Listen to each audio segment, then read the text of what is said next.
கர்த்தர் வேண்டாம் இப்ப பேசாத, நான் சொல்றத பேசு என்று கர்த்தர் வெளிச்சத்தை காண்பித்து தருவார். சில நேரத்தில் கர்த்தர் எல்லாருக்காகவும் பேசுவார், ஆனா ஒரு நபருக்காக கூட சில நேரத்தில் பேசி இருக்கிறார். சில அடையாளங்களை கர்த்தர் உங்களுக்கு காண்பிக்கும் போது புரிந்து கொள்ளுங்கள், பக்கத்துல வந்துட்டோம், அவ்வளவுதான், எல்லாம் போச்சுதான் ஆண்டவரே. இந்த கேள்வியோடும் புலம்பலோடும் வந்திருக்கிறீங்கன்னா கர்த்தர் உங்களோடு சொன்ன வார்த்தை இதுதான். சில காரியங்கள் இன்னும் சம்பவிக்க வேண்டி இருக்கிறது. அது சம்பவிக்கும் முன்னே சத்துரு தலைகீழ நின்னாலும் உங்க தீபத்தை அணைக்க கர்த்தர் விட மாட்டார். வாக்குத்தத்தம் நிறைவேறும் காலம் எத்தனை பேர் நம்புறீங்க? ஆமென். எனக்கு தூரமான செய்தியாய் தான் உரைக்கப்பட்டது, பல ஆண்டுகளுக்கு முன்பாக உரைக்கப்பட்டது. ஆனால் கர்த்தர் அடையாளத்தை என் கண்ணுக்கு முன்னாடி காண்பிக்கிறார் என்றால் நான் நிச்சயமாய் சொல்லுவேன், என் வாழ்க்கையிலே வாக்குத்தத்தம் நிறைவேறும் காலம். சத்தமா ஆமென் சொல்லுங்க பார்க்கலாம்.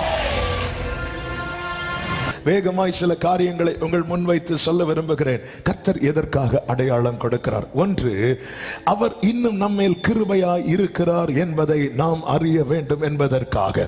அவர் இன்னும் நம்மேல் கிருபையாய் இருக்கிறார். அவருடைய கோபம் ஒரு நிமிடம் உண்மைதான், ஆனால் அவருடைய தயவோ நீடிய வாழ்வு. கர்த்தர் இன்னும் என் மேல் கிருபையாய் இருக்கிறார். எத்தனை பேர் இந்த பகல் வேளையில நம்புறீங்க? ஆமென். உங்களுக்கு ஒருவேளை நம்ப முடியாட்டியும் இப்ப நான் சொல்லுகிற வார்த்தையை நீங்கள் சற்று கவனமாய் கேளுங்கள். அப்பொழுது உங்களுக்கு தெரியும் கர்த்தர் பாராட்டுகிற கிருபை எப்படிப்பட்டதாய் இருக்கிறது என்று. யாத்திராகமம் 3வது அதிகாரம் நீங்கள் பார்க்கும்போது மோசே தன்னுடைய மாமனாருடைய ஆடுகளை மேய்த்துக் கொண்டு கர்த்தருடைய பர்வதமாகிய ஓரேப் மட்டும் வந்தான் என்று வேதம் சொல்லுகிறது. அப்படி ஓரேப் பர்வதத்திலே மோசே வரும்போது 2-3 வசனங்களிலே ஒரு சம்பவம் சொல்லப்பட்டிருக்கிறது. யாத்திராகமம் 3வது அதிகாரத்தின் 2வது வசனம். அங்கே கர்த்தருடைய தூதனானவர் ஒரு முச்செடி நடுவில் இருந்து உண்டான அக்கினி ஜுவாலையிலே நின்று. நல்ல கவனமா கேளுங்க. 3 காரியங்கள் இங்கே இருக்கிறது. ஒன்று முச்செடி, இன்னொன்று அக்கினி ஜுவாலை, இன்னொன்று கர்த்தர். கர்த்தருடைய தூதனானவர் என்று சொல்லப்படும் இடத்தில் நமக்கு நன்றாய் தெரியும், கொஞ்சமும் சந்தேகம் தேவையில்லை, ஆதியும் அந்தமுமானவராகிய நம் ஆண்டவராகிய இயேசு கிறிஸ்து அங்கே வெளிப்படுகிறார். ஆமென். இங்கே அதிசயம் என்ன? ஆமென். அப்பொழுது அவன் உற்று பார்த்தான், அக்கினி முச்செடி அக்கினியினால் ஜுவாலித்து எரிந்தும் அது வெந்து போகாமல் இருந்தபோது 3வது வசனத்திலே சொல்லப்பட்டிருக்கிறது, அப்பொழுது மோசே இந்த முச்செடி வெந்து போகாதிருக்கிறது என்ன? நான் கிட்ட போய் இந்த அற்புத காட்சியை பார்ப்பேன் என்றான். நான் சொல்லும் வார்த்தையை நன்றாய் கவனியுங்கள். இந்த மோசே 40 வருடத்துக்கு முன்பதாக எங்கே இருந்தானோ அங்கிருந்து தூரமாய் விலகி வந்து நிற்கிறான். தூரமாய் விலகி வந்து நின்ற மோசேயை கர்த்தர் கிட்ட கொண்டு போகிறதற்காக ஒரு முச்செடியிலே அக்கினியை பற்றி எரிய வைக்கிறார். அந்த முச்செடியிலே அக்கினி பற்றி எரிந்ததும் அது வெந்து போயிருக்க வேண்டும், ஆனால் வெந்து போகவில்லை. ஏன் வெந்து போகவில்லை என்றால் அங்கே யார் இருக்கிறார்? கர்த்தர் இருக்கிறார். எதற்காக மோசேக்கு இதை அடையாளமாய் காண்பித்து கொடுக்கிறார் என்றால், இதனுடைய அப்படியே இன்னொரு பக்கத்தை பார்த்தால் இந்த அக்கினி எப்படியோ அப்படியே பார்வோனும் அவன் கூட்டமும் இருக்கிறார்கள். இந்த முச்செடி எப்படியோ அப்படியே இஸ்ரவேலர் இருக்கிறார்கள். என்றோ அவர்கள் இல்லாமல் போயிருந்திருக்க வேண்டியது. ஆனால் இங்கே அக்கினி எரிந்தும் முச்செடி வெந்து போகாமல் இருக்கிறது போல இஸ்ரவேலர்களை ஒடுக்கியும் இஸ்ரவேலர்கள் இன்னும் நிர்மூலமாகவில்லை. காரணம் கர்த்தர் அங்கே இருக்கிறார். தேவன் அது நடுவில் இருக்கிறார். அது அசையாது. அதிகாலையிலே தேவன் அதற்கு சகாயம் பண்ணுவார். ஹல்லேலூயா. நிர்மூலமாகாமல் காத்தார். இப்ப மோசே என்ன அடையாளம்? எதற்காக கர்த்தர் இதை காண்பிக்கிறார் தெரியுமா? இந்த முட்செடி வெந்து போகாதிருக்க காரணம் என்ன? இதை குறித்து உபாகம் 33 மோசே சொல்லுகிறார், எடுக்க வேண்டாம், முட்செடியில் எழுந்தருளினவருடைய தயை. அப்படியே இன்னொரு பக்கம் பார்த்தா இஸ்ரவேலர்கள் ஒடுக்கப்பட்டார்கள். யாத்திராகமம் 1வது அதிகாரம் 12வது வசனத்திலே சொல்லப்பட்டிருக்கிறது, ஆனாலும் அவர்களை எவ்வளவு ஒடுக்கினார்களோ அவ்வளவாய் அவர்கள் பலுகி பெருகினார்கள். ஆகையால் அவர்கள் இஸ்ரவேல் புத்திரரை குறித்து நன்றாய் புரிந்து கொள்ளுங்கள்.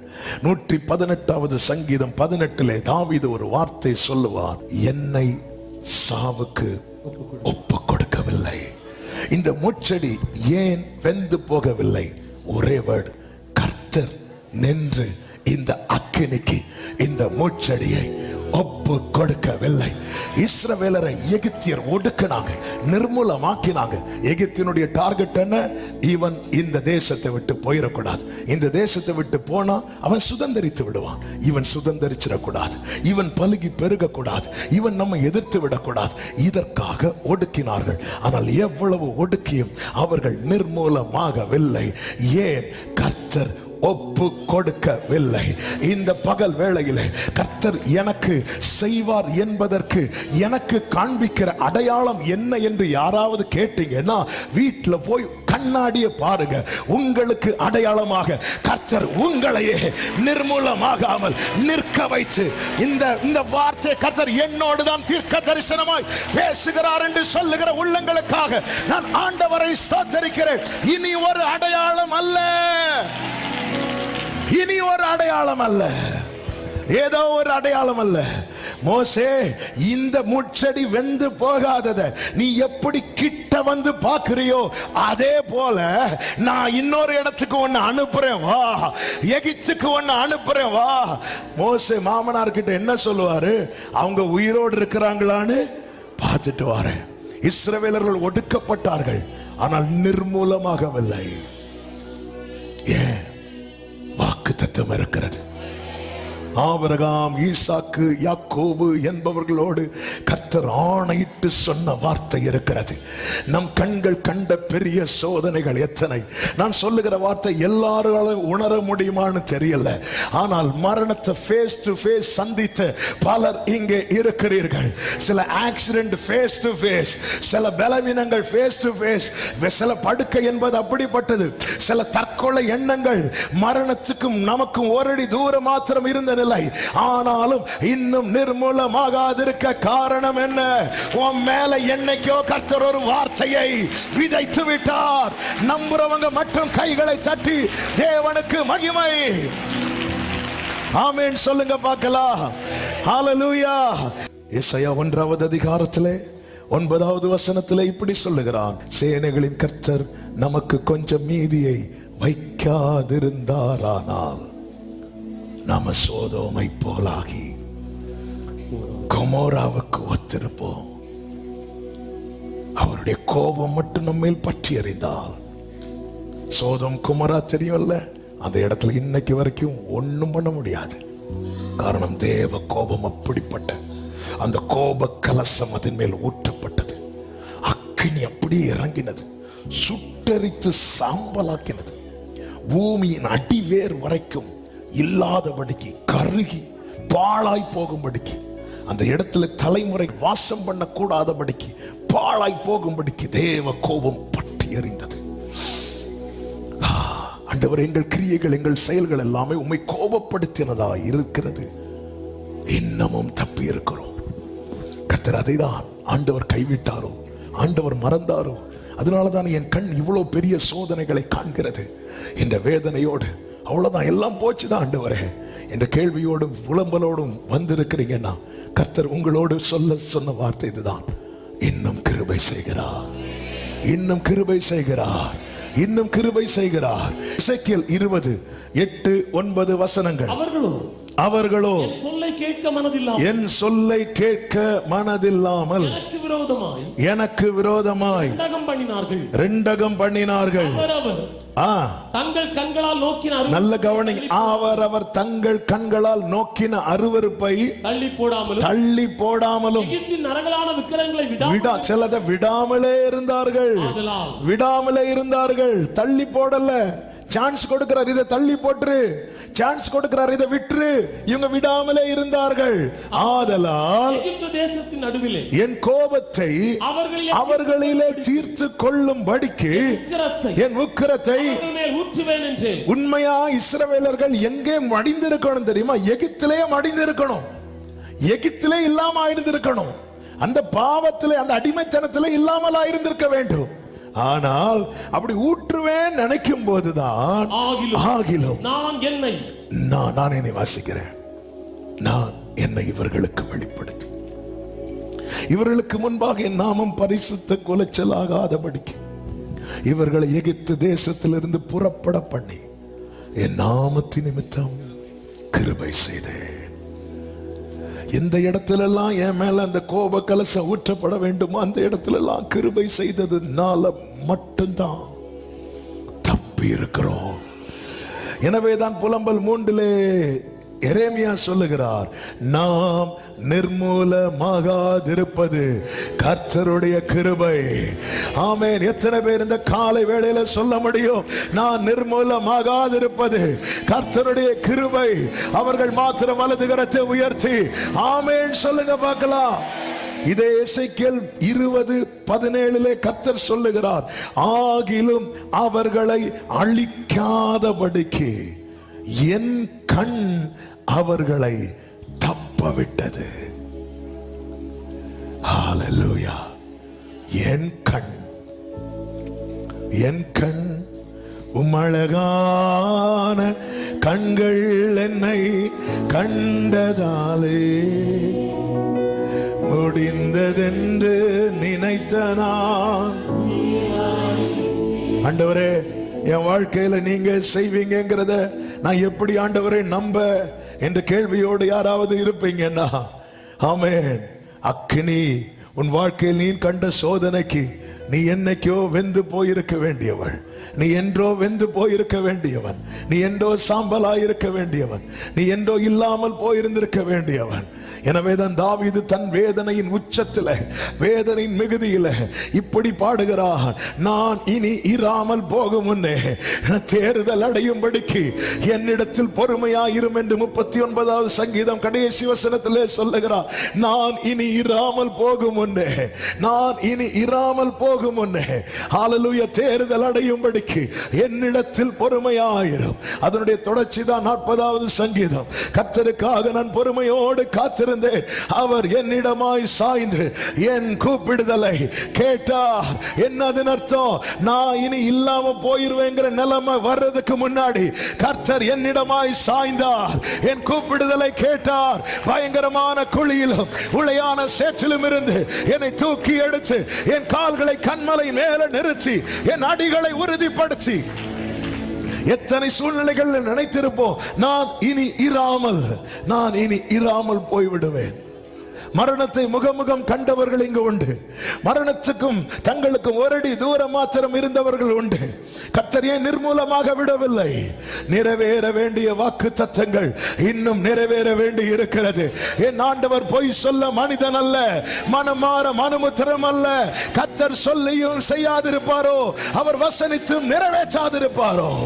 ஹல்லேலூயா. கர்த்தர் கிருபையாய் காக்கிறார், நிர்மூலமாகாதபடி காக்கிறார். பாபிலோனின் சிறையிருப்பின் நாட்களிலே எஸ்ரா சொல்லும் ஒரு வார்த்தை உண்டு. அதுதான் எஸ்ராவின் புஸ்தகம் 9வது அதிகாரம் 8-9 வசனங்கள்.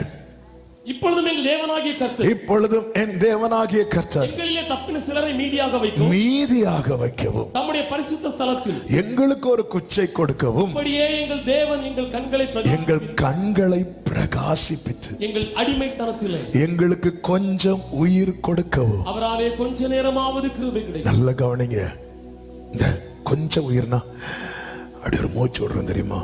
அதுக்கும் அவருடைய கிருபை இருந்தா மட்டும்தான். மறக்கவே கூடாது.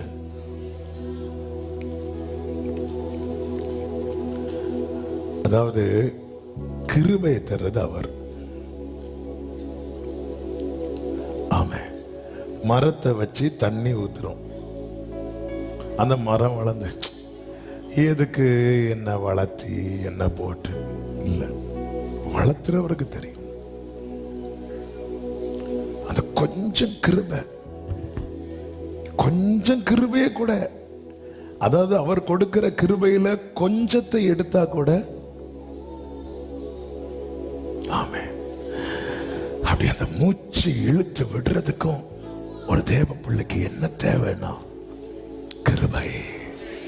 9வது வசனத்திலே சொல்லுகிற, நாங்கள் அடிமைகளாயிருந்தோம், ஆனாலும் எங்கள் அடிமைத்தனத்திலே எங்கள் தேவன் எங்களை கைவிடாமலும், அடுத்த வார்த்தை, எங்களுக்கு உயிர் கொடுக்கவும். இந்த மரண விளிம்பில் இருந்து தப்பி வராங்க தெரியுமா, அவங்களுக்கு தான் இந்த உயிரோட வேல்யூ என்னன்னு தெரியும். உயிருடைய வேல்யூ. அதாவது மரண படுக்கையில் இருக்கிறவங்க அவங்களுக்கு சரியா தூக்கம் வராது. அந்த நேரத்தில் அவங்களுக்கு ரொம்ப டிஸ்டர்பன்ஸா இருக்கும். சில ஆவிகள் வந்து பேசுறது போல எல்லாம் இருக்கும். அந்த அந்த அந்த அந்தகார சூழும் போது, அந்த இருள் சூழும் போது, எல்லாம் முடிஞ்சது, என் கதை இதோட முடிஞ்சது அப்படிங்கிற சத்தம் தான் கேட்டுட்டே இருக்கும்.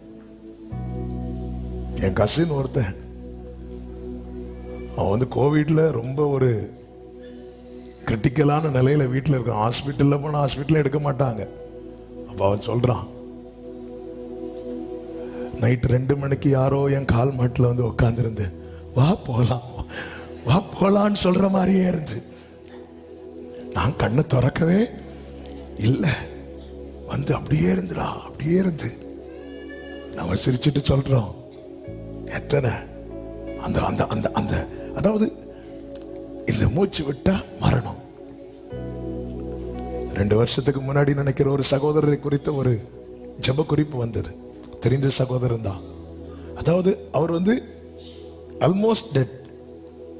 என்னன்னா இன்னும் ஒரு வாந்தி எடுத்துட்டாருன்னா ஆல் அவுட். அப்படி இன்னும் ஒரு வாந்தி எடுத்துட்டாருன்னா அப்படி ஒரு கண்டிஷன்ல ஹாஸ்பிட்டல் இருக்கிறார். கிருபையாய் கர்த்தர் ஜீவனை கொடுத்து இன்னைக்கு ஜீவனோடு இருக்கிறார். அப்போ அந்த நேரத்தில் ஆல்ரெடி அவர் வாந்தி எடுத்துட்டு இருக்கிறார். எல்லாம் போச்சு. இப்போ அந்த உயிர் வந்து அப்படி பிடிச்சிட்டு இருக்கு. இப்போ டாக்டர் சொல்றாங்க இன்னும் ஒரு வாந்தி எடுத்துட்டாருன்னா ஆல் அவுட். அந்த நேரத்தில் ஜெபம்லாம் எப்படி ஓடி இருக்கும், அவருக்கு எப்படி இருந்திருக்கும். ஏன்னா காலையில வாந்தி எடுத்திருக்கிறார், முந்தின நாள் வாந்தி எடுத்திருக்கிறார். மத்தியானம் வந்து அவர் ரிப்போர்ட்லாம் பார்த்துட்டு சொல்றாங்க இன்னும் ஒரு வாட்டி ஒரு வாந்தி எடுத்துறாருன்னா ஆல் அவுட் ஆயிடுவார். அதோட எல்லாம் முடிஞ்சு. அந்த மரண விளிம்பு இங்கே சொல்றாங்க. அந்த விளிம்பில் இருந்ததுனால தான் சொல்றாங்க, அந்த கொஞ்சம் கிருபை எனக்கு, என் மேல கோவம் தான் அவருக்கு இருந்தாலும் அந்த சைட்ல கொஞ்சம் கிருபை. திட்டுறாரு, கூட்டத்தில் வச்சு திட்டுறாரு, தனியா கூட்டுட்டு போய் போட்டுறா விடுறா அப்படிங்கிறாரு. ஏன் ஏன் அங்க சொல்லப்பட்டிருக்கிறது, நாங்கள் எங்கள் தேவனுடைய ஆலயத்தை எடுப்பித்து பாழாய் போன அதை புதுப்பிக்கும் படிக்கும். அதன் அர்த்தம் என்ன? எங்க மேல காட்ஸ் பிளான் இருக்கிறது, எங்க மேல தேவனுடைய திட்டம் இருக்கிறது.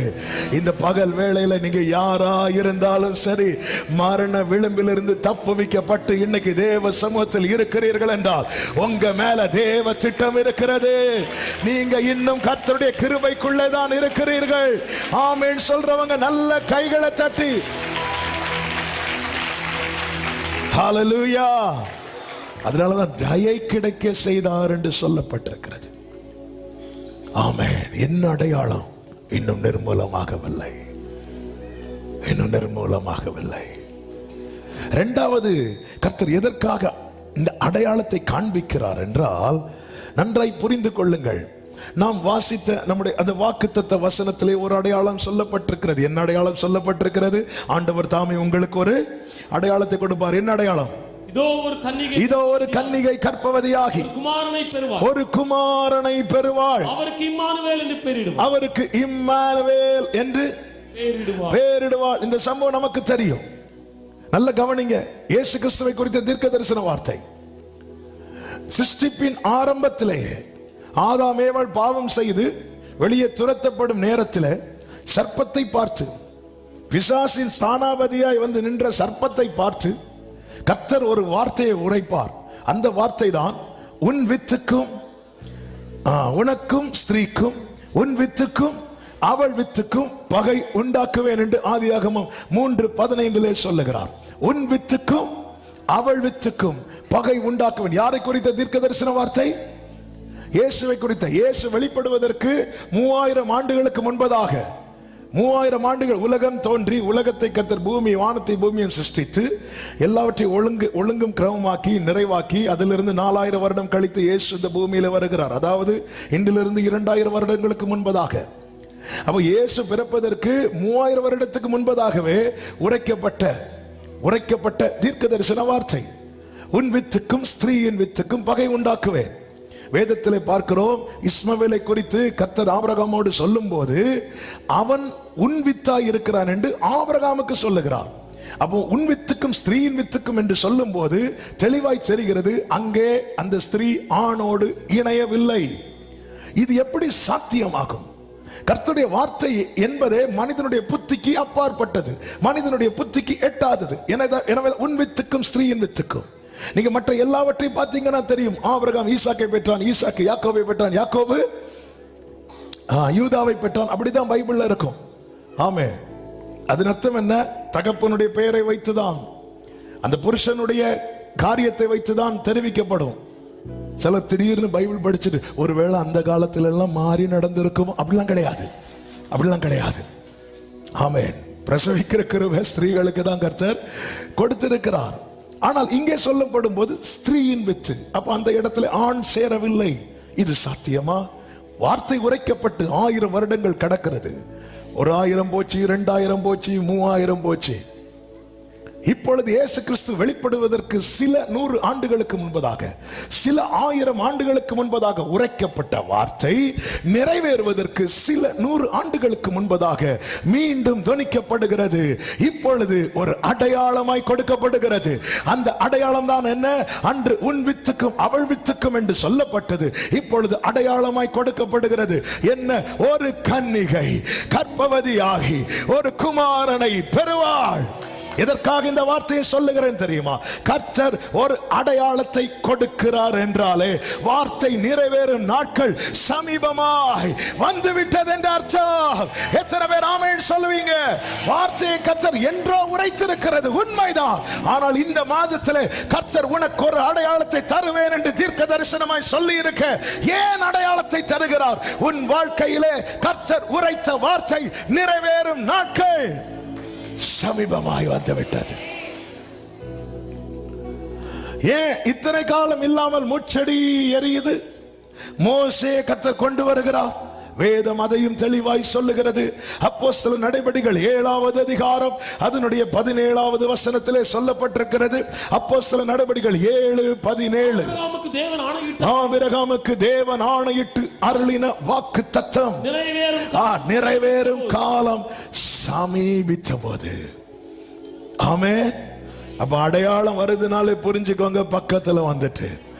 ஆமென். பக்கத்துல பார்த்து சொல்லுங்க, பக்கத்துல வந்துட்டு, பக்கத்துல வந்துட்டு, நெருங்கி வந்துட்டு. என்ன நெருங்கி வந்துட்டு? டைம் நெருங்கி வந்துட்டு. கொஞ்சம் தூங்காதீங்க, சீக்கிரம் முடிச்சிடும். பக்கத்துல வந்துட்டு. அப்படி இல்லை. ஆமென். வாக்கு தத்தம் நிறைவேறும் காலம். எத்தனை பேர் நம்புறீங்க? ஆமென். எனக்கு தூரமான செய்தியாய் தான் உரைக்கப்பட்டது, பல ஆண்டுகளுக்கு முன்பாக உரைக்கப்பட்டது. ஆனால் கர்த்தர் அடையாளத்தை என் கண்ணுக்கு முன்னாடி காண்பிக்கிறார் என்றால் நான் நிச்சயமாய் சொல்லுவேன், என் வாழ்க்கையிலே வாக்கு தத்தம் நிறைவேறும் காலம். சத்தமா ஆமென் சொல்லுங்க பார்க்கலாம். ஹல்லேலூயா, ஹல்லேலூயா, ஆமென். ஆண்டவராக இயேசு கிறிஸ்துவினிடத்தில் சீஷர்கள் கேட்டாங்க, ஆண்டவரே, உலகத்தின் முடிவுக்கும் உம்முடைய வருகைக்குமான அடையாளம் என்ன? கர்த்தர் அநேக காரியங்களை சொல்லிவிட்டு இப்பொழுது சீஷர்களை பார்த்து சொல்லுகிறார். மத்தேயு 24வது அதிகாரம் 32, 33, 34 வசனங்களிலே 32 கர்த்தர் இப்படி சொல்லுகிறார். அத்திமரத்தினால் ஒரு உவமையை கற்றுக்கொள்ளுங்கள். அதிலே இளங்கிளை தோன்றி துளிர்விடும் போது வசந்த காலம் சமீபமாயிற்றென்று அறிவீர்கள். உங்களுக்கு தெரியும், வறட்சி காலத்துல இலை உதிர்ந்து இருக்கும், அதை பார்த்தாலே தெரியும். ஆனா இப்ப திடீரென்று இளங்கிளை தோன்றுகிறது, துளிர் விடுதுனாலே கிளைமேட் சேஞ்ச் ஆகுது. இது உங்களுக்கு தெரியும்ல, அறிந்திருக்கிறீர்களே. அப்படியே இவைகளை எல்லாம், அதாவது நான் என்னென்ன உங்களுக்கு சொன்னேனோ, எதை அடையாளமாய் சொன்னேனோ, இவைகளை எல்லாம் நீங்கள் காணும் போது அவர் சமீபமாய் வாசல் அருகே வந்திருக்கிறார் என்று கைகளை உயர்த்தி ஆமென் சொல்லுங்க பார்க்கலாம். உனக்கு தெரியுது, ஒரு மரம் பட்டு, அதாவது வறண்டு இருந்த ஒரு மரத்துல திடீரென்று இளங்கிளை தோன்றுது, துளிர் விடுதுனாலே கிளைமேட் சேஞ்ச் ஆகுதுன்னு தெரியுது. அப்படியே நான் சொன்ன காரியங்கள் எல்லாம் ஒவ்வொன்றாய் நடக்கும்போது புரிந்து கொள், அவர் சமீபமாய் வாசல் அருகே வந்திருக்கிறார் என்று அறியுங்கள். சொல்லிவிட்டு அடுத்த வார்த்தை சொல்லுவார், இவைகள் எல்லாம் சம்பவிக்கும் முன்னே இந்த சந்ததி ஒளிந்து போகாதென்று மெய்யாகவே நல்ல கைகளை தட்டி ஆமென் என்று சொல்லி, இவைகள் எல்லாம் சம்பவிக்கும் முன்னே, ஹalleluya, இவைகள் எல்லாம் சம்பவிக்கும் முன்னே இந்த சந்ததி ஒளிந்து போகாது. யோபுக்கு ஜீவனை தொற்றாதேன்னு கர்த்தர் சாத்தான்கிட்ட சொல்ல காரணம் என்ன? அவனுக்குள்ள வேர்ட் இருக்கு. ஹalleluya, ஹalleluya. அதுதான் யோபு சொல்லுகிறார், எனக்கு வேண்டிய ஆகாரத்தை பார்க்கலாம் உம்முடைய வார்த்தையை நான் காத்து கொண்டேன். அவன் உயிரில் கை வச்சிடாத, ஏன்? உள்ள வேர்டு இருக்கு, வார்த்தை இருக்கிறது, வார்த்தை இருக்கிறது. இதற்காக உங்களை அழைத்து கொண்டு வந்து உட்கார வைத்து தேவன் விளம்பிக் கொண்டிருக்கிறார், விளம்பிக் கொண்டிருக்கிறார், விளம்பிக் கொண்டிருக்கிறார். ஹalleluya. எத்தனை பேர் அதை உட்கொள்ளுகிறீர்கள் என்று தெரியாது, எத்தனை பேர் அதை தங்களுக்கென்று எடுத்துக் கொள்ளுகிறீர்கள் என்றெல்லாம் தெரியாது. ஆவியானவர் ஒவ்வொரு வார்த்தை தரும்போது என் ஆவியிலே அவ்வளவு ஃபீல் பண்ண முடியும் கர்த்தர் சபையை எவ்வளவு நேசிக்கிறார் என்று. ஆமீன். பல நேரத்தில் நான் எடுத்த பல செய்திகளை கர்த்தர் வேண்டாம் இப்ப பேசாத, நான் சொல்றத பேசு என்று கர்த்தர் வெளிச்சத்தை காண்பித்து தருவார். இதை பேசு, இதை பேசு. சில நேரத்தில் கர்த்தர் எல்லாருக்காகவும் பேசுவார், ஆனா ஒரு நபருக்காக கூட சில நேரத்தில் பேசி இருக்கிறார்.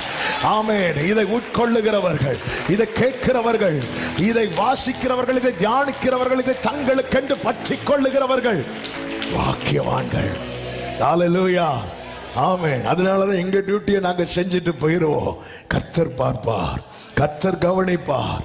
ஹalleluya. இவைகள் எல்லாம் சம்பவிக்கும் முன்னே என கேட்கிற அன்பு சகோதரா சகோதரி, உங்க வாழ்க்கையில சில காரியங்கள் இன்னும் சம்பவிக்க வேண்டி இருக்கிறது. அது சம்பவிக்கும் முன்னே சத்துரு தலைகீழ நின்னாலும் உங்க தீபத்தை அணைக்க கர்த்தர் விட மாட்டார். என்னோடு தான் கர்த்தர் தீர்க்க தரிசனமா பேசுறார்னு சொல்லுகிறவர்கள் மட்டும் ஆர்ப்பரிப்போடு இவைகள் எல்லாம் சம்பவிக்கும் சொல்லிட்டு 35 அடுத்து அடிக்கிறார் பாருங்க, வானமும் பூமியும் ஒளிந்து போகும், என் வார்த்தைகளும் ஒளிந்து போவது இல்லை. ஆமென் சொல்லுங்க. உங்க கைகள் குறுகவில்லை, உம்மா சத்தமாய் உங்க கைகள்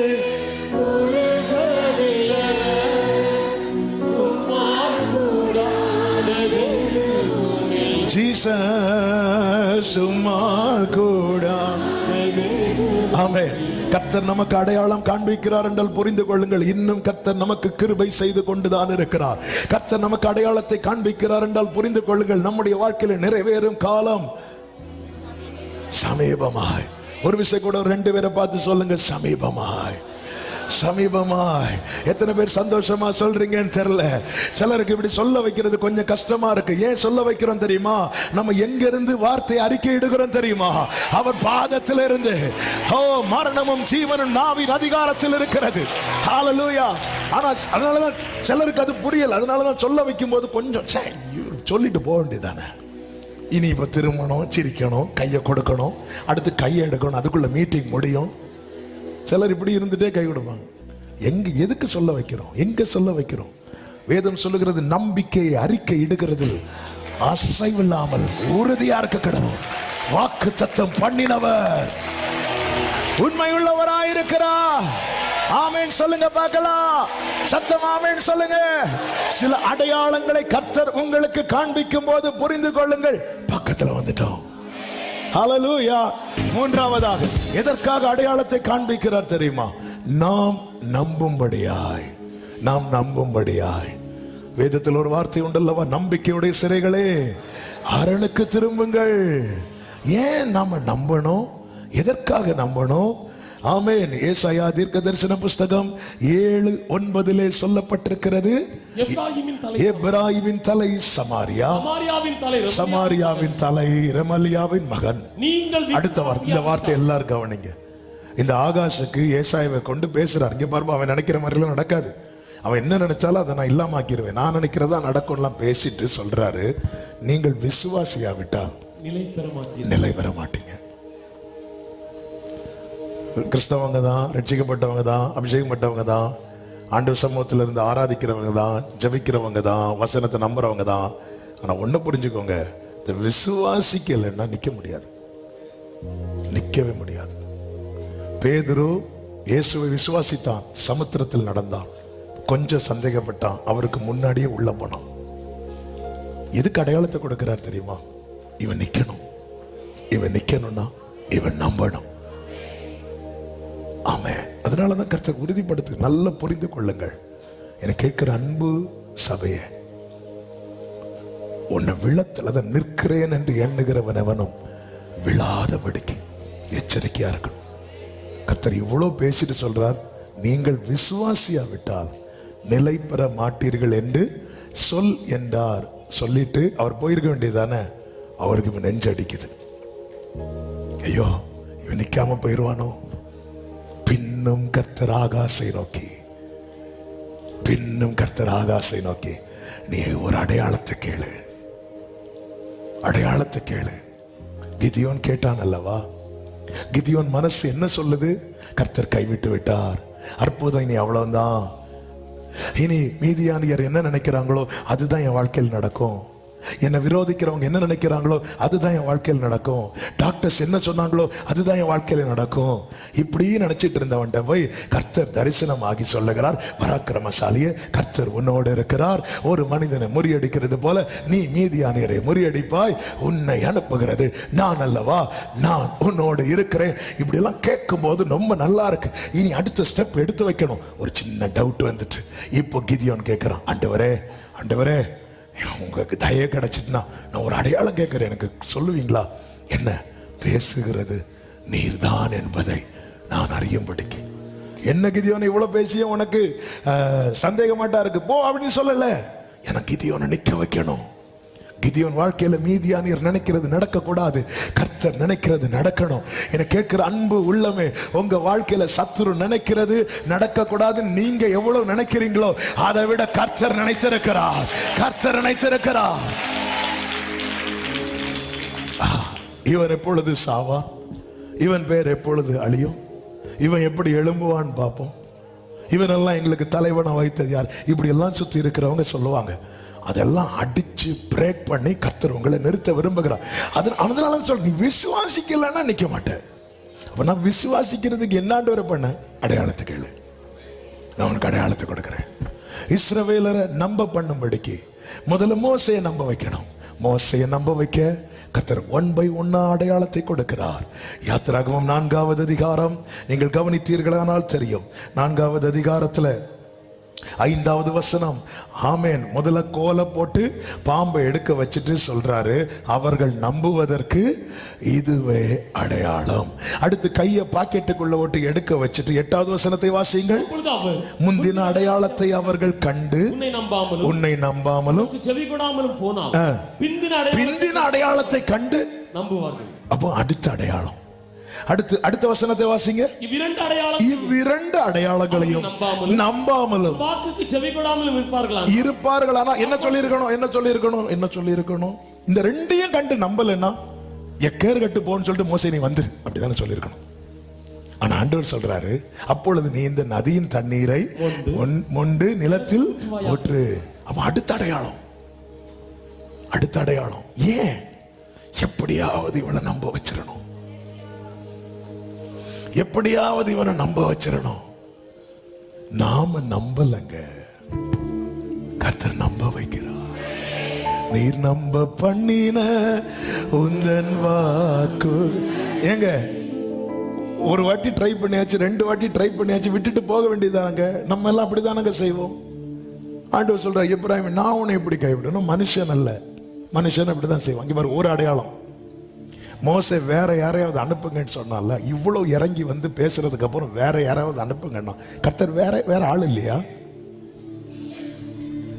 இங்கதான் அவருடைய இரக்கத்தின் ஐஸ்வர்யத்தை பார்க்க முடியும். ஆமென். கோவம் வந்துச்சு, மோசே வா மோசே, அவர் கூட வருது, கிழவனுக்கு ஒரு குத்து கொடுக்கணும்னு வருது, மோசே வா மோசே, நானும் வாயோடு இருப்பேன் மோசே வா. வருது கோவம், நம்ம செய்யற செயலெல்லாம் பார்த்தா வருது. எப்படி இருக்கும்? ஆண்டவரை பாருங்க, நம்ப வச்சுட்டு. அதனாலதான் தாவீது சொல்லுகிறார், நீர் நான் நம்பின வசனத்தை என்றல்ல, நீர் என்னை நம்ப பண்ணின வசனத்தை முதடியனுக்கு நீங்க தானப்பா நம்ப வச்சீங்க. நான் இது வேற யாருக்கும் நினைச்சு திரும்பினா அடையாளம், திரும்பினா அடையாளம். வாக்குத்தத்தம் உடைய அன்பு சகோதரா சகோதரி, உங்களுக்கு ரேமா வந்துட்டுனா அதுக்கப்புறம் உங்க கண்கள் காண்கிற எல்லாமே அடையாளம், எல்லாமே அடையாளம்.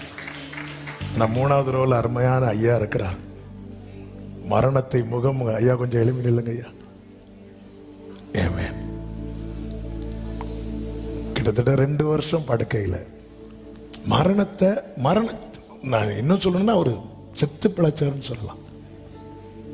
அவரை நான் ஹாஸ்பிட்டலில் போய் பார்க்கும்போது ஒண்ணுமே இல்லை. அந்த குடும்பம் வெளியே இருந்து அழுதுட்டு இருந்து, இவர் இங்க இருந்து வசனம் கேட்ட துள்ளிட்டு இருக்கக்கூடிய ஆள், அவர் ஹாஸ்பிட்டல் அப்படி பார்க்கவே முடியல. ஆமென். கர்த்தர் சாவுக்கு ஒப்பு கொடுக்கல. இன்னைக்கு வந்திருக்கிறாங்க. ஏன்? இவைகள் நிறைவேறும் முன்னே இந்த சந்ததி ஒளிந்து போக.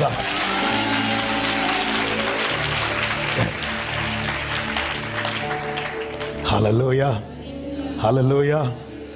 போன வெள்ளிக்கிழமை வந்தாங்க, எனக்கு கையும் ஓடலை காலம் ஓடலை. ஏன்னா நம்ம அவங்கள பார்த்தோமே, அப்படி எல்லாம் போச்சு, முடிஞ்சது. ஹல்லேலூயா. நமக்கு தெரியாதுங்க வேல்யூ. எனக்கு உயிரோட வச்சிருக்கிறார், பெரிய விஷயம். வார்த்தையை உள்ள வச்சு நடத்தும் போது நீ பாம்பை பார்த்தாலும் அடையாளம், உன் கையில ஒரு பலவீனத்தை பார்த்தாலும் அடையாளம், தண்ணி குடிக்க முடியாம பார்த்தாலும் அடையாளம், தவளைய பார்த்தாலும் அடையாளம், பேனை பார்த்தாலும் அடையாளம். உனக்கு புரியலையா? நீ பெரிய சாதனையை பார்த்தவன். உன் கண்ணுக்கு முன்னாடி கர்த்தர் காண்பிக்கிற அனைத்துமே. ஹல்லேலூயா. ஒரு பேனை கூட அடையாளமா காட்டுறார். ஐயா வீட்டுல போய் எடுத்து காட்டுறாதீங்க. அடையாளம். மரியாள்கிட்ட கர்த்தருடைய தூதன் வந்து சொல்லுகிறார், நீ கர்ப்பவதியாகி ஒரு குமாரனை பெறுவாய், அவருக்கு இயேசு என்று பெயரிடுவாயாக. இம்மானுவேல் என்றால் கர்த்தர் நம்மோடு. கர்த்தர் கூட வந்துட்டார். எதற்காக கூட வந்திருக்கிறார்? ரட்சிக்க, ரட்சகர். அதான் இயேசு. இயேசு என்று. இதை நான் எப்படி அறிவேன்? இது எப்படியாகும்? மரியாளே, நீ ஃப்ரெஷ்ஷா இருக்க, கன்னிகை ஸ்ட்ராங்கா இருக்க, உன் கற்பப்பை ஃப்ரெஷ்ஷா இருக்கு, ஸ்ட்ராங்கா இருக்கு. உன் இனத்தாள் இருக்காளே எலிசபெத், வயது சென்றவள். போ, தேவனால் கூடாத காரியம் ஒன்றுமில்லை. என்ன? கற்பப்பை ஸ்ட்ராங்கானவளுக்கும் அவரால் அற்புதம் செய்ய முடியும், கற்பப்பை வீக்கானவளுக்கும்.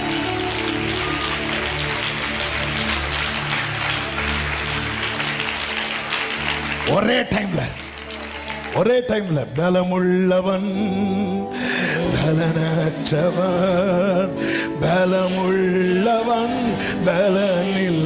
கைகளை உயர்த்தி யாராயிருந்தாலும் உதவிகள் செய்வது என் இயேசுவுக்கு. கர்த்தரால் கூடாத காரியம் ஒன்றுமே இல்லை. மரியாள் முடியும். ஏன்னா அவங்க ரொம்ப ஸ்ட்ராங், ரொம்ப ஃப்ரெஷ்ஷா இருக்கிறாங்க. சின்ன வயசு, இளம் கன்று, பயம் மரியாதுன்னு சொல்றது மாதிரி. எலிசபெத் ஒரே டைம்ல. ஏன்? ஆண்டவருக்கு இது ஒரு விஷயமே கிடையாது. கர்த்தர் நம்ப வைப்பா.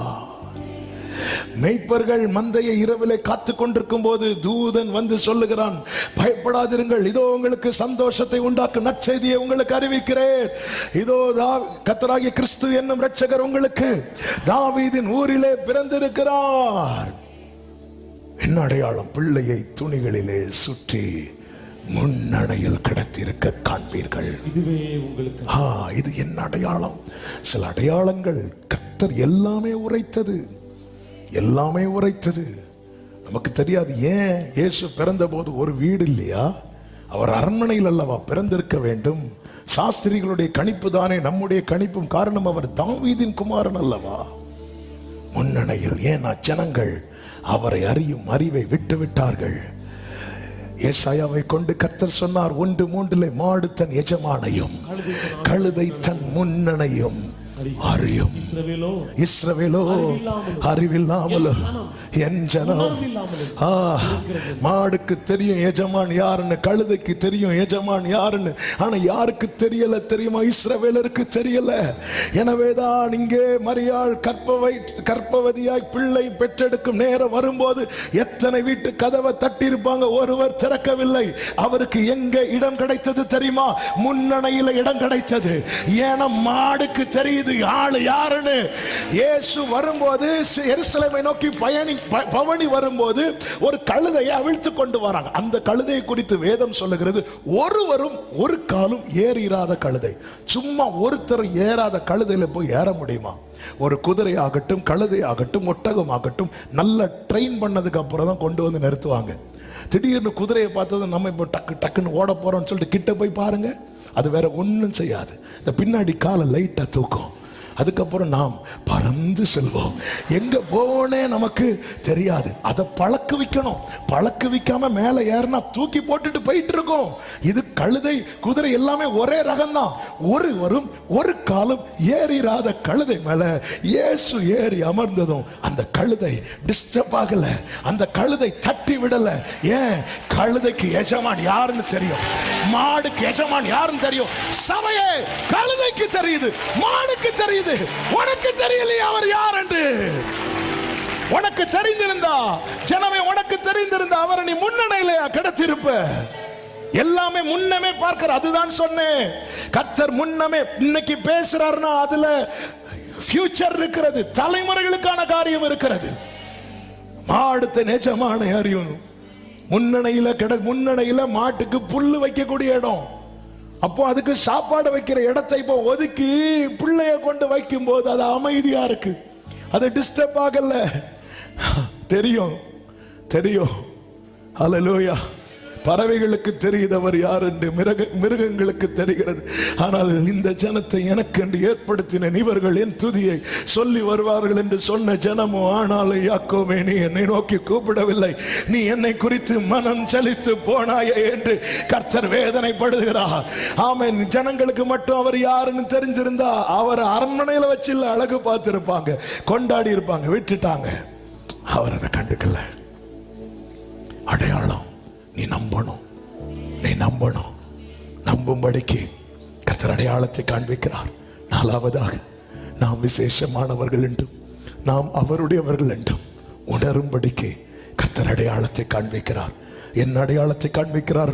வேகமாய் வாசிக்கலாம். யாத்திராகமம் 12வது அதிகாரம் 23 முதல் வாசியுங்கள். கர்த்தர் எகிப்தியரை அதம் பண்ணுகிறதற்கு கடந்து வருவார். நிலையின் மேற்சட்டத்திலும் வாசலின் நிலைக்கால்கள் இரண்டிலும் அந்த இரத்தத்தை காணும்போது கர்த்தர் சங்காரக்காரனை உங்கள் வீடுகளில் உங்களை அதம் பண்ணுகிறதற்கு வரவிட்டாமல் வாசற்படியை விலகி கடந்து. அடுத்த அடையாளம் என்ன தெரியுமா?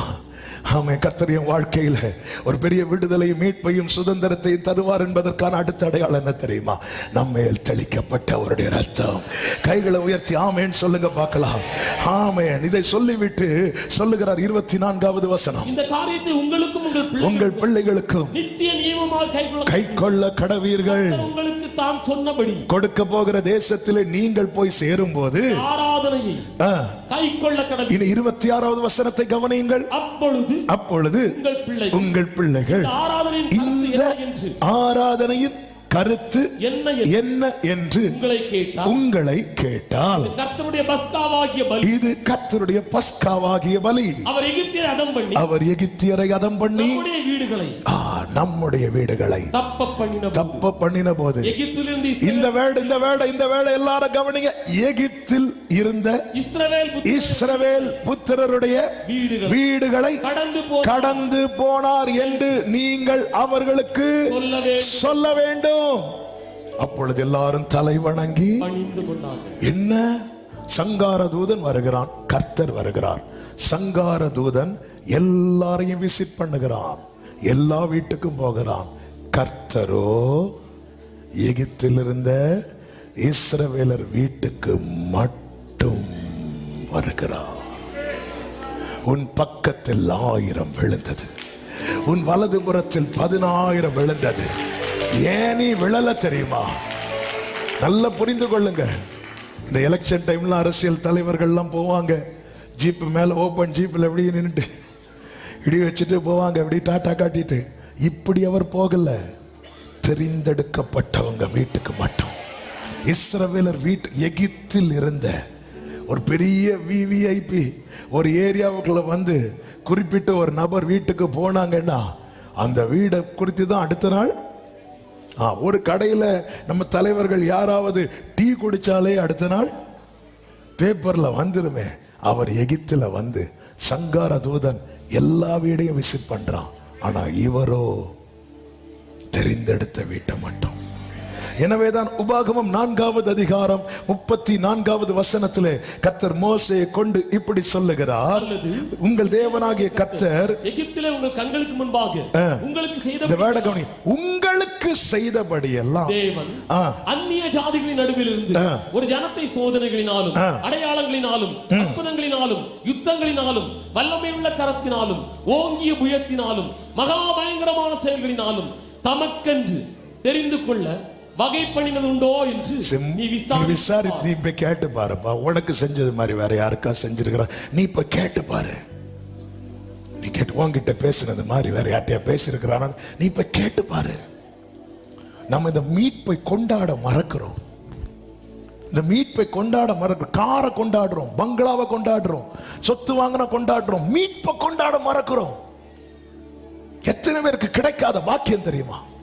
ஏன் பக்கத்து வீட்டை கர்த்தர் விசிட் பண்ணாம நம்ம வீட்டை விசிட் பண்ணணும்? பார்வான் வீட்டை விசிட், பார்வான் தன் தேவன் பேரில் அவ்வளவு வைராக்கியமா இருக்கிறானே, தன் தெய்வங்களால் முடியலன்னு தெரிந்தும் தன் தெய்வங்களுக்கு பலியிடுகிறானே பார்வோம்.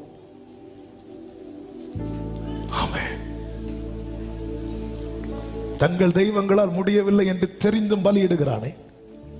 பாகால் பாகால் பாகால் பாகால் தெய்வம் அல்ல என்று எல்லாம் நிரூபித்த பிறகும் பாகால் தீர்க்கதரிசிகளுக்காக இயேசுவில் வைராக்கியம் பாராட்டுகிறாளே. ஆமென். இப்படிப்பட்ட பொய் தெய்வத்துக்கு மெய் பக்தர்கள் இருக்க, மெய் தெய்வத்தை ஆராதிக்கிற தேவ பிள்ளையே, ஆமென், அவர்களோடு கூட சேர்ந்து நீயும் மடிந்து போக கூடாது என்பதற்காக விலையேறப்பட்ட இரத்தத்தினாலே கர்த்தர் தெரிந்தெடுத்து மீட்டிருக்கிறார். இது தலைமுறைக்கு ஏறெடுக்க வேண்டிய ஆராதனை. அதை தான் வேதம் சொல்லுகிறது, ஒரு சந்ததி அவரை சேவிக்கும், அது தலைமுறை தலைமுறையாக ஆண்டவருடைய சந்ததி எனப்படும். என் மேல தேவன் வைத்த இரத்தம் அடையாளம். 5வதாக கர்த்தர் அடையாளம் எதற்கு கொடுக்கிறார் தெரியுமா? 4வதாக நாம் ஆராதிக்கணும், இதை அறிந்து கொள்ளணும். 5வதாக அவன் நமக்கு கொடுக்கப்பட்ட வாக்குத்தத்தத்தை சுதந்தரிக்க, அதை நோக்கி பயணிக்க. உபாகமம் 6வது அதிகாரம் 22, 23 வசனங்களை வாசிக்கலாம். கர்த்தர் எங்கள் கண்களுக்கு முன்பாக, கர்த்தர் எங்கள் கண்களுக்கு முன்பாக எகிப்தின் மேலும் அவன் குடும்பம் அனைத்தின் மேலும் கொடிதான பெரிய அடையாளங்களையும் அற்புதங்களையும் விளங்க பண்ணி தாம் நம்முடைய பிதாக்களுக்கு ஆணையிட்டு கொடுத்து தேசத்துக்கு எங்களை அழைத்து கொண்டு போய் அதை நமக்கு கொடுக்கும்படி எங்களை அவ்விடத்திலிருந்து கர்த்தர் எப்ப ரட்சித்தாரோ நம்மை புறப்பட பண்ணி விட்டார். நாம் பயணித்துக் கொண்டிருக்கிறோம். அப்போ நாம யாரு? பரதேசிகள். ஒவ்வொரு அடையாளத்தை காண்பித்து நேராய் நடத்துகிறார். நட்சத்திரத்தை கண்ட சாஸ்திரிகள் எருசலேமுக்கு வருகிறார்கள், பெத்லகேமுக்கு வருகிறார்கள். வந்தவங்க கொஞ்சம் ரூட்டு மாறி போனாங்க. கர்த்தர் காண்பிக்கிற அடையாளத்தை விட்டு ரூட்டு மாறினாலே போற இடத்துல பெரிய கலக்கத்தை உண்டாக்கிட்டு தான் வருவோம். சும்மா இருந்த ஏரோத கலங்க பண்ணிட்டாங்க. கர்த்தர் காண்பித்த ரூட்டை அந்த அந்த வழியா போகாம வழி மாறி போன ஒரு தீர்க்கதரிசி உண்டு. யாரு? கரெக்டு தான், சத்தமா சொல்லுங்க. யோனா. அதனால அந்த கப்பல்ல இருந்து அவ்வளவு பேருக்கும் பிரச்சனை, எல்லாம் பெரிய நஷ்டம், இருக்கிறதெல்லாம் தூக்கி கடல்ல போட்டாங்க, எல்லாருக்கும் ஆபத்து. தேவனால் தெரிந்தெடுக்கப்பட்ட தேவ பிள்ளை ட்ராக் மாறினா அவங்களுக்கு மட்டும் பிரச்சனை இல்லை, அவங்கள சுத்தி இருக்கிற அத்தனை பேருக்கு அவங்களால பிரச்சனை. இப்போ ஆமேன் வராது, கொஞ்சம் முன்னாடி. இப்போ தேவனால் தெரிந்த வேர்டை நோட் பண்ணுங்க, இதுதான் சத்தியம். தேவனால் தெரிந்தெடுக்கப்பட்ட பிள்ளை ட்ராக் மாறினா அந்த அவங்கள சுத்தி யாரெல்லாம் இருக்கிறாங்களோ அவ்வளவு பேருக்கு அவங்களால பிரச்சனை, அவ்வளவு பேருக்கும் பிரச்சனை. இப்போ நட்சத்திரத்தை பார்த்துட்டு வராங்க, பார்த்துட்டு வந்தவங்க அரண்மனையை பார்த்ததும் எதுக்கும் உள்ள போயிட்டு வரும். உள்ள போயிட்டு வந்தாங்க, உள்ள ராஜாக்கு தூக்கம் போச்சு, பெரிய கலக்கம், அந்த ஊர்லயே அழுகுரல் கேட்குது. அடையாளம் கண்டு வந்தவங்க இப்போ இங்க இல்லைன்னு தெரிஞ்சுட்டு திருப்பி வரும்போது அந்த நட்சத்திரம் அங்கே நிற்குது. அந்த நட்சத்திரம் இவர்களை எங்கே கொண்டு விட்டது தெரியுமா? இயேசு இருந்த வீட்டிலே கொண்டு விட்டது. அவர்கள் அங்கே வந்து இயேசுவை கண்டு பணிந்தார்கள். எஸ், தேவனால் தெரிந்தெடுக்கப்பட்ட தேவ பிள்ளையே, கர்த்தர் காண்பிக்கிற ஒவ்வொரு அடையாளமும் உன்னை அந்த நித்தியத்தை நோக்கி கொண்டு செல்லுகிறது. ஒரு நாள் வரும், எப்படி சாஸ்திரிகள் இயேசு இருந்த வீட்டிற்குள் வந்து இயேசுவை கண்டு பணிந்தார்களோ, அதுபோல பிதாவின் வீட்டிலே இருக்கிற இயேசுவின் இடத்துல நாம் போய் சேர்ந்து அவரை பணிந்து சுதந்தரிக்க போகிறோம். மாரநாதா, இயேசு சீக்கிரம் வர போகிறார். ஆமென் சொல்லுங்க பார்க்கலாம். எல்லாரும் கண்களை மூடி, என் மேல் நீர் வைத்த கரமே இம்மட்டும் என்னை, ஆமென், என் மேல் நீர் வைத்தவும் இம்மட்டும் என்னை. கைகளை உயர்த்தி சொல்லுவோம். ஒன்றுமில்லா, ஆமென்,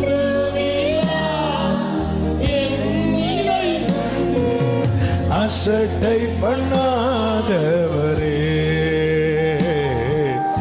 அன்பால் எல்லாம் தந்தீரே,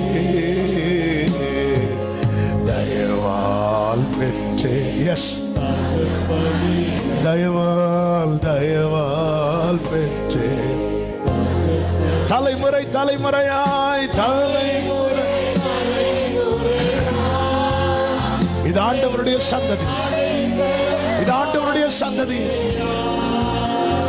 ஓ முற்பிதாக்கள், எங்கள் பரிசுத்த தெய்வமே, அப்படியே கைகளை அசைத்து ஹalleluya பாடுவோம். ஹalleluya,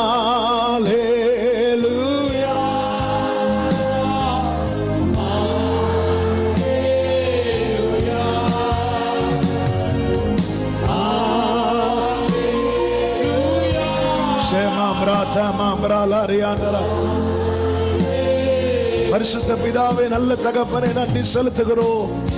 கிருபையாய் உங்க சமூகத்தில் கொண்டு வந்து பாட, துதிக்க, ஆராதிக்க, ஜெபிக்க வைத்த தயவுக்காய் நன்றி. நீர் நல்லவர், கிருபை உள்ளவர், எங்களோடு பேசினீர். ஆண்டவரே, எங்களை நிர்மூலமாக விடாமல் எங்களை அடையாளமாய் வைத்திருக்கிற உம்முடைய அன்புக்காய் ஸ்தோத்திரம்.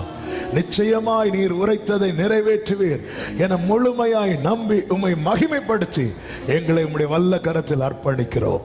ஒவ்வொருவரையும் பாதுகாத்து ஆட்கொண்டு நடத்தும், பெரிய காரியங்களை செய்யும். மகிமை அனைத்தும் ஒருவருக்கே செலுத்துகிறோம்.